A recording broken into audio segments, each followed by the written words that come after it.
Catch up on all the live shows right here on africatechradio.com. Hi, you're welcome to Africa Tech Radio. My name is Lillian. Yes. You can call me your brown sugar, really.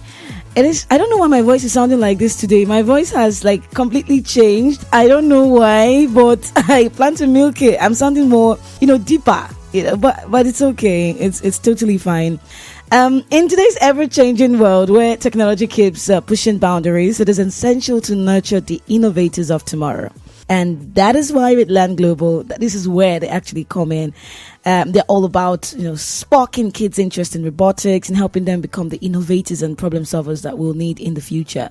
So I have the chance to chat with Readland Global co-founder, who is incredibly passionate about teaching kids robotics. Okay, he is a true visionary. All right, and we are here to talk about everything concerning robotics and talk about everything concerning, raising kids in this time, talking about raising them in tech and also his journey so far. I'm here to talk to Dr. Francis Adesina. He is many things, but I want him to introduce himself the way he wants to, appear on the show. Good day, Doc. Yeah, because I'm into a whole lot.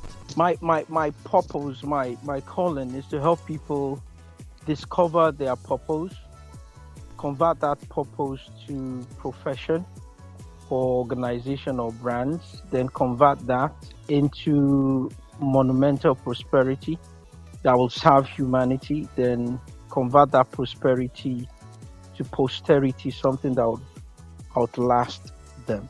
Have you always had this goal, or it is something that you started later in life?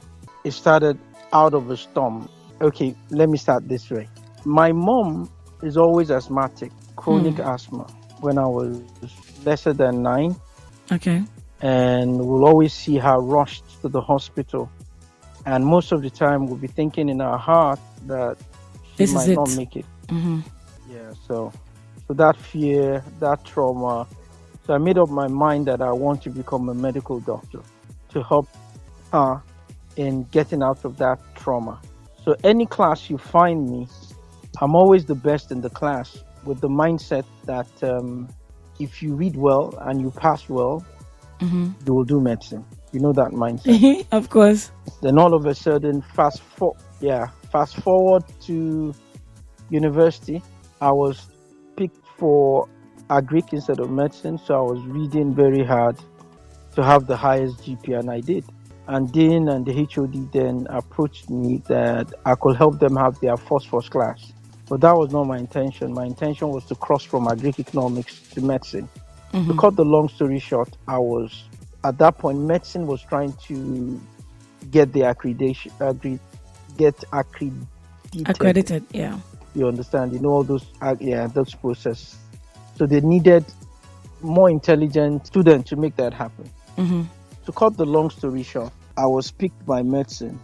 Then time for comprehensive. To also cut that long story short, I did comprehensive. The results were out, but my name wasn't on the list. To also cut that long story short, the reason why my name was not on the list was because the dean and the HOD in agric has already informed the secretary not to submit my, when you cross from one course to the other. Yeah. As a student, you are not allowed to take your results so that you won't tamper with it. So I think they told her not to. Since I've agreed that I'll do agric, and I never agreed to that. But I think because I was very young, I was 16, I couldn't say no. I couldn't say no. You understand? Then the list was out. My name was not on the pass list. My name was not on the failed list. Too bad. I can never fail because I'm always this confident student, always top in the class. So the place of failure is not an excuse. That can never happen. So I humbled myself because earlier that year, I also have this privilege of knowing things to come. You understand? Yeah. And it will be written in numerical order. Number 1 has happened. Number 2, 3 to 14. Number 14 was America will know that I'm the only one that determines all things. That was American bomb blast. Okay, number 13. Number 14 was tribulation will strike. It will be a door to your greatness and celebration. So 1, 2, 3, 4, 5 to 14, to 13, all has been fulfilled. Number 14 was tribulation will strike. I couldn't find my name on the list. My name appeared on another list called the ghost list. It was the list where people paid, the list of those that paid their way into medicine, those that used influence into medicine, and my name was among the list. Why? Because how did I cross successfully without the transfer of my transcript? To cut all those stories short, you know what happened? What? There was a meeting that was held that nobody will cross back to medicine. You understand? That no one will cross back to medicine from that list. They want to make the children of the rich a scapegoat. To cut all story short, I couldn't go back to medicine. So my dream to become a medical doctor crashed. Oh, wow. And today I'm still a doctor. You understand? In branding and communication. You understand? So the lesson there is sometimes the pains and troubles of our lives can be the beginning of our journey in life. Okay, so when we're growing up, Because I don't want to take your time. when we were growing up, we used to see a lot of kids, right? On the street. I was a kid who used to go to, downstairs to play and stuff. And I can't help but think that instead of playing all these mommy and daddy games and playing police and thief or just playing silly games, if we had someone who, or an organization who thought of something more meaningful, it would have been great. It would have been perfect. Many of us would have been set up well for life. And even if we're not going to continue on that path, at least we have something that we're going to bounce back on. Do you understand? So it is great that when I see people who take kids under their wings to teach them, to tutor them on practical skills, it is always amazing. Which brings me to this question. Why kids? I know you talked about how, your journey, how you had this philosophy of your personal philosophy. So why did you decide to start teaching kids robotics? We actually didn't start with robotics. We start with reading. Then how did we start with reading? Like I was trying to cut that long story short. All those ideology came in a dream after I was kicked out of medicine. So I had a dream. I saw a huge skyscraper and I was in white lab coat thinking it was still medicine. And I saw the whole world begging for solution in that dream. And I saw people and all they wanted to see me. To cut the long story short, all they want their problem solved. Then I had a voice that said, my calling is to help people discover their purpose, convert their purpose to profession, and their profession to monumental prosperity, then to posterity. So I started. That journey took me to doing branding and strategy for people that you know and you love, for brands that you know and you love. I don't know, maybe I can mention names of brands, both multinational brands, local leading brands, individuals that you know that their hobbies have been converted to industries, people like Felado, to people like Tara Felado, people like Kafi, multinational brands, you understand? While I was still in school and I was as young as 16, you understand? And I've been making money and all that. Then all of a sudden, everything appeared as if it crashed because I was told to do the same thing for children. Wow. And everything started when I met my wife, because it was a dream that I also had that she already had. So when she was sharing that dream, it was exactly the dream that I had. So we're called to do the same thing. You understand? Africa Tech Radio. My name is Lillian, and we're talking to Dr. Francis Adesina. He is a co-founder of Readland Global, and he was about telling us about how he decided, to start tutoring kids in robotics. But he said that he didn't start with robotics. So, Dr. Francis, are you there? Okay. So you said you started with reading, right? Yeah, we started with reading. Yeah. So what happened is when I met my wife, like I said, I always have this dream of because of our time, I'll try to cut it short. I always have this dream to transform Africa. It's a very, very, the dream is so real, it appears so real. And coincidentally, my wife, I've started my own business when I was 16. So while she was in school, she wanted to publish a magazine. So she was told that it's only Francis that can do it at that high level of excellence. At that point, I've been doing businesses with people in Lagos.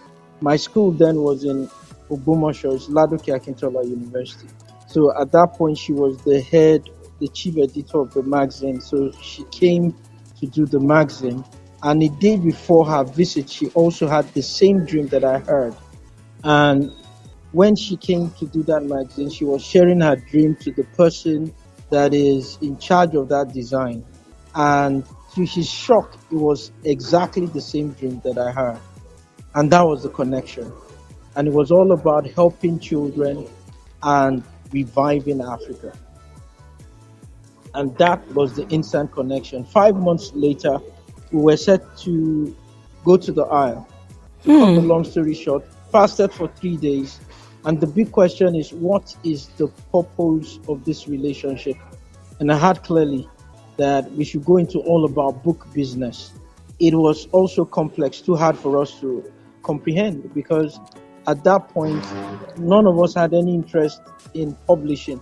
So I continued my advertising, and I was doing strategy for multinational companies, to people that I mentioned, to brands, leading brands like Dell, like HP and all that.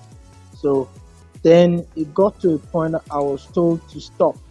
I'm this person that I have a personal relationship with God, and it's important for you to know. So I hear things, I'm instructed to do things. And at that critical moment, I had to stop. And the same instruction also to my wife. So she also had to stop.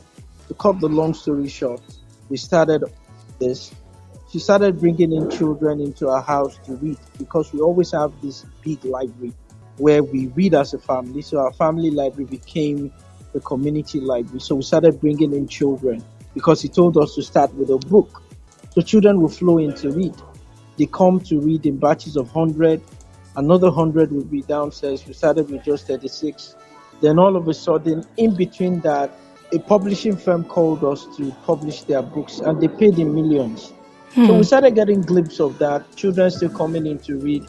Then from nowhere, one of our books, Bantu, the big bad bully, that book was bought by somebody we don't know, and it was exhibited around the world, in Paris, in the UK. It was an international exhibition. It was chosen as one of Africa's best content. Then the wife of the vice president, Oshibajo, saw the book. Now I know we have a new vice president, the ex-vice president, if I may say that. Saw the book and were invited to Aso Rock. But she also saw the posts we used to make on Instagram about children that come to read, children from low income. And she said that is exactly what she wanted to do too. So there was a partnership. Then we started building libraries in communities, and children started reading. Lives started changing. Stories of these children started changing. Then we realized that as they read, their competencies or gifts or talents were also revealed. You understand? Yeah, okay. So that now brought us into master classes. So you know that the children grew in number until we were kicked out of where we were staying. We started using the field. To cut the long story short, master classes for coding started, Python classes started, every other thing started. And that's how we started all the master classes, Python. Then we entered into partnership with Cisco. So all our digital literacy courses are now Cisco certified, accepted globally. Okay. Then we also had foundational literacy where children are trained how to write or author their books. So it all started by from a reading class, per se, exactly. And it was not even, you were not even making money from it as at that time. So why do you think? Let us go into the tech aspect of this conversation. Why do you think it's important for kids to dive into tech? Remember, on Saturday was Children's Day, and on that day I stepped out of my house. Big mistake. I even put it on my status that if you have no kid, don't go out on Children's Day. It is nothing mean. It's just that there were lots of kids and parents out there, and I felt okay, they should have the space to celebrate. But a lot of times, the priority is always oftentimes shifted. Right? It's Children's Day, but that's the only time in the year a parent would even acknowledge that their children exist. That is if they even do acknowledge it. They take them out, buy them ice cream and pizza, and then go back home and continue the same circle, right? But a lot of times, also, there are some parents that have already known this hack. They already know that tech is what did you call tech? The currency of the future. Yeah. What? There's something you mentioned when we had a conversation. Yeah. And tech, you can call tech the currency of the future. You can also call it the language of the future. it is literally the future. And some parents have known this and they have already started capitalizing on that, teaching their children different aspects of tech. But then, others are just there allowing their kids to play in the sand, which is great, but then you still need to set these children up for the future. So, not to answer that question, but why do you think it is important for parents to enroll their children in STEM education? Yeah, because, like I said, it's the language of the future. In the past, if you don't go to school, they'll say you are an illiterate. So the illiterate of the future will be those that don't know what technology is. They can't deploy technology. They can't communicate with technology because everything will be hardwired to technology. You understand? It's like going to the market. I was born in Kano. I can speak Hausa fluently. You understand? So when I go to the market with my wife and I'm speaking Hausa to Hausa people, they always give me more of whatsoever they are selling. Mm-hmm. You understand? So also, the language of transaction of the future is tech. So if you can't speak in that language, you will get less out of life. Absolutely. There's some parents who strive to make it in life so that they will leave legacies for their children. While they are striving to make it in life, they're leaving legacies, they're giving their children skills that no matter what will happen in the future, these kids have something to fall back on, which is totally important. But in your experience, in your dealings with children, what are the most challenging aspects of it that you've faced? One beautiful thing about children is they learn faster than adults will learn. Oh, really? You understand? So, yeah, they are smarter. They are like sponge. They don't have anything big as issues of worries or concern. A sponge, if you put a sponge in water, it soaks it in. Mm-hmm. So children are like that. They are smarter. They absorb faster. You understand? So the only challenge is when you are teaching a child at a higher level beyond the age of their comprehension. So at Readland, we start teaching children from the age of 7, and those that are extra smart at a lesser age, say age of 6. You understand? Yeah. So, and one thing we know, one of our secrets at Readland is we know how to learn and we teach how to learn. Everywhere people are only taught how to teach. People don't understand how to learn. You understand? Because we understand the science of learning. So we deploy this fantastic approach of learning. So it's easier for them to learn. They learn fast. And our teaching model is practical. So as they learn, they create projects. They are part of a team that is building an app or trying to build a robot or trying to do a program to create apps that will solve practical problems. So they can relate as they learn. They can demonstrate as they learn. They can tactically deploy what they are learning to solve problems. You understand? So we have children that have created apps that are solving agricultural problems. And we have children with the evidence of their understanding winning global challenges, global competitions. Like 3 weeks ago, one of our students won a global under 13, created a game that solves misinformation on social media, and he came first. on the 13th Chesa Global Game Challenge. And we've been winning that category for the past 3 years. Yeah. So we don't have challenge All right. when it comes to teaching. When it comes to teaching kids, yeah. But so, you talk Yeah. about how you started and you're helping those who could not help themselves, like who were not as well to do as other kids, and now you are bigger. Yeah. You're bigger. Readland is bigger. So how do you make Yeah. it that kids from all walks of life, no matter their ethnicity or background, can participate in this and be selected for this? Yeah, we're a social enterprise, meaning we have an arm that people pay for our services, and we also have another arm where it's for free. We have what we call learning centers across low-income environments like Makoko, Ajegunle. We have in Ojota, we have in Mowe, we have in Ogba, we have in Ibuefo. We also have across Sierra Leone, we have in Ghana, we have in Zambia. So what we do is we project those learning to those centers, and those children will gather and they will learn. And one of the major activity as our first touch point is still reading, where we invite celebrities, we invite leaders in different walks of life to read to these children, change their mindset. We've invited the U.S. Consulate General to read.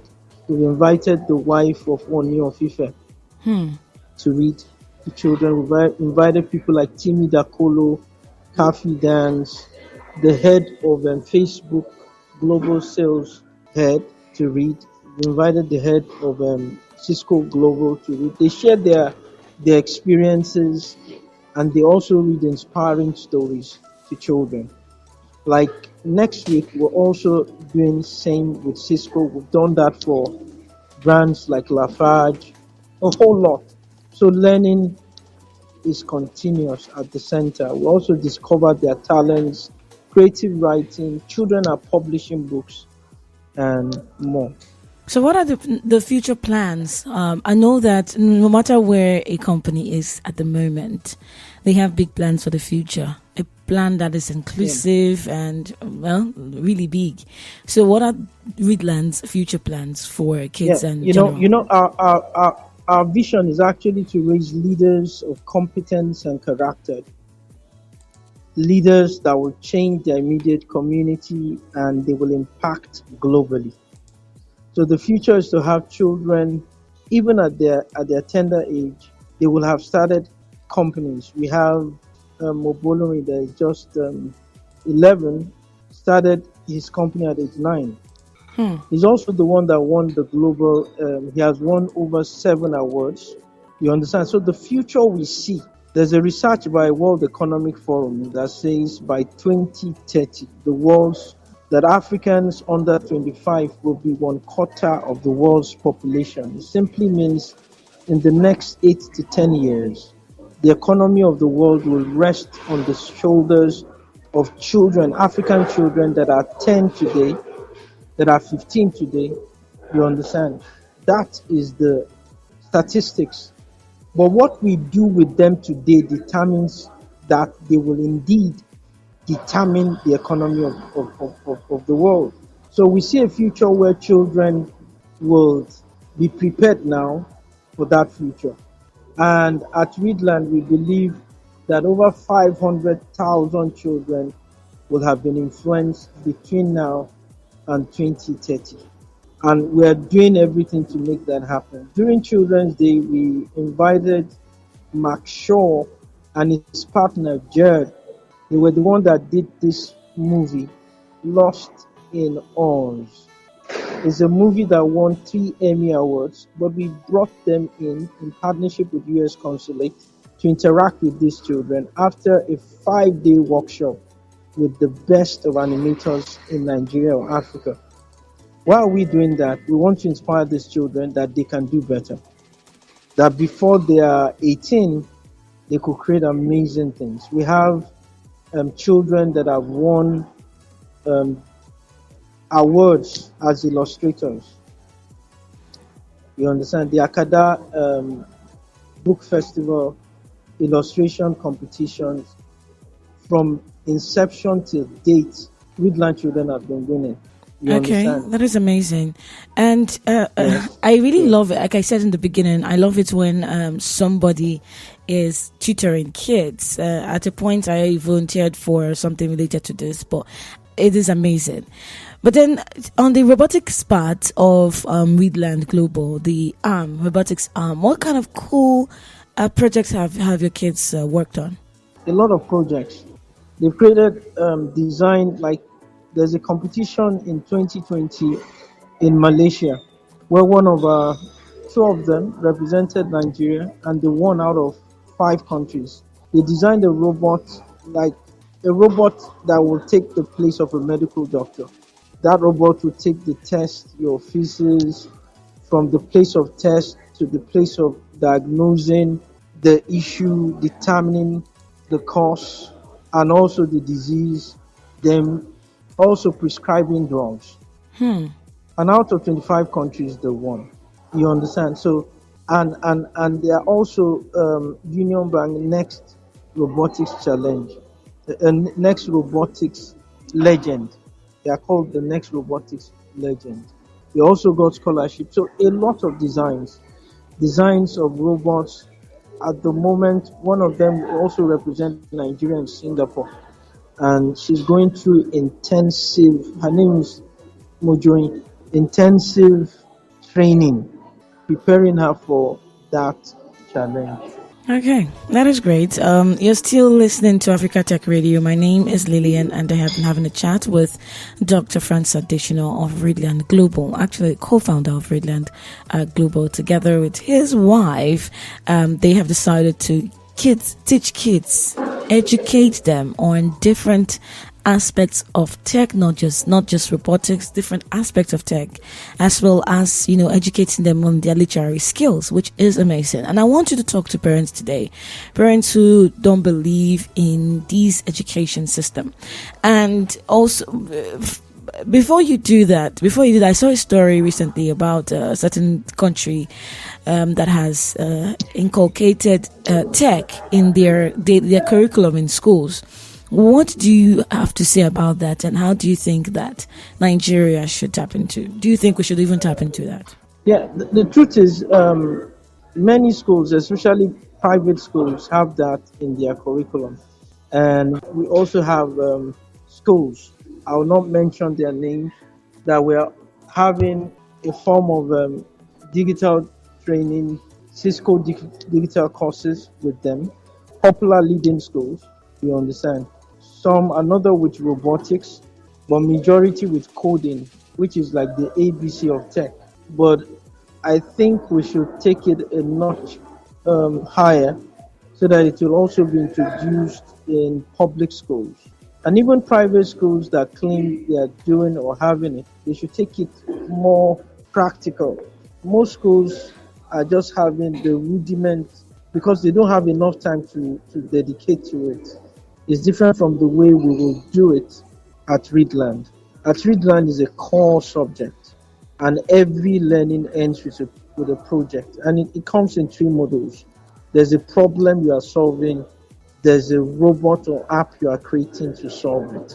You understand? So schools should take it to that level, and the government should also make it that serious. Funds should be released to it because it determines the future economy of a nation. All right. Now Google today, yeah.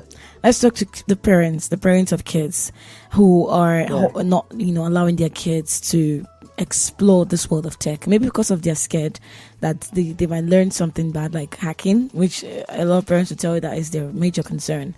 While others don't just see the need. Yeah, I'll tell those parents to open their eyes. They should wake up from their deep sleep because there's nothing they can't stop the future.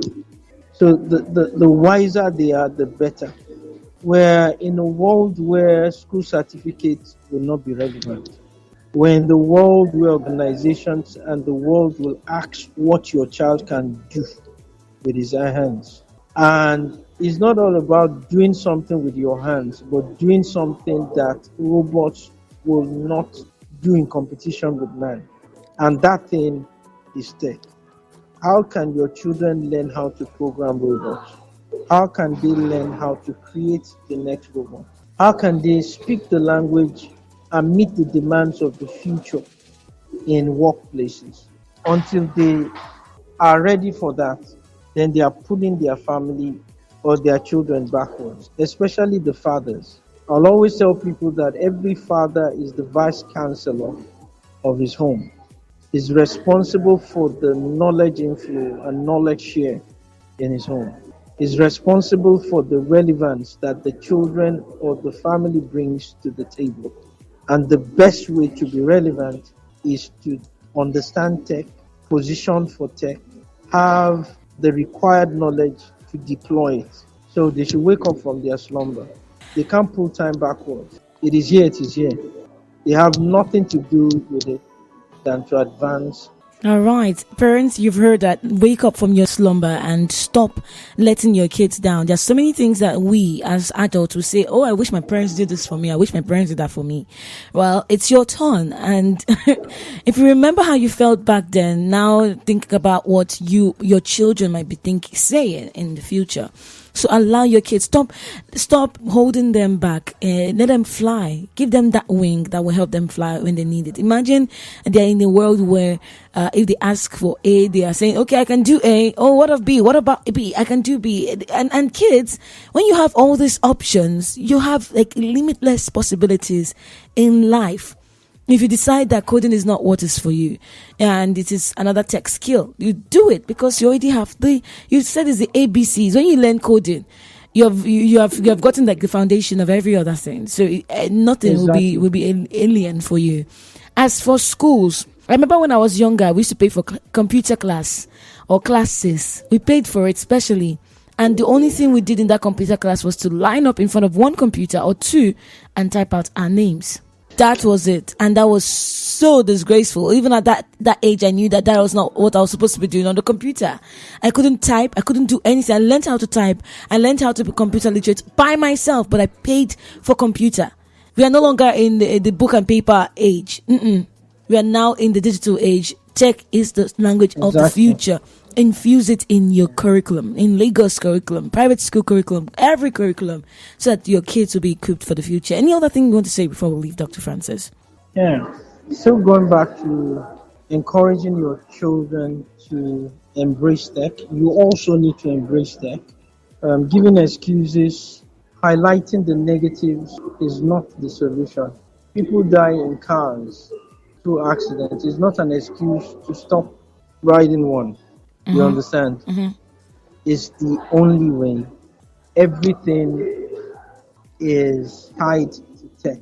Buying things, apps, transferring money, everything is hardwired to tech.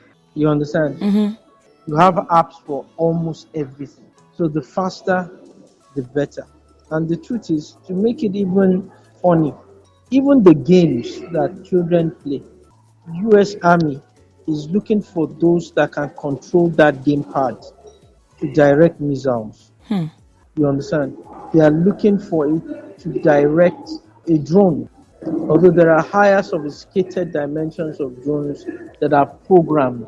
You create programs and you send drone to send you maybe what you bought from a supermarket, and drones will deliver it. People created those drones. People programmed it. Those people that programmed it, they also have parents. And I'm sure most of them were encouraged by their parents.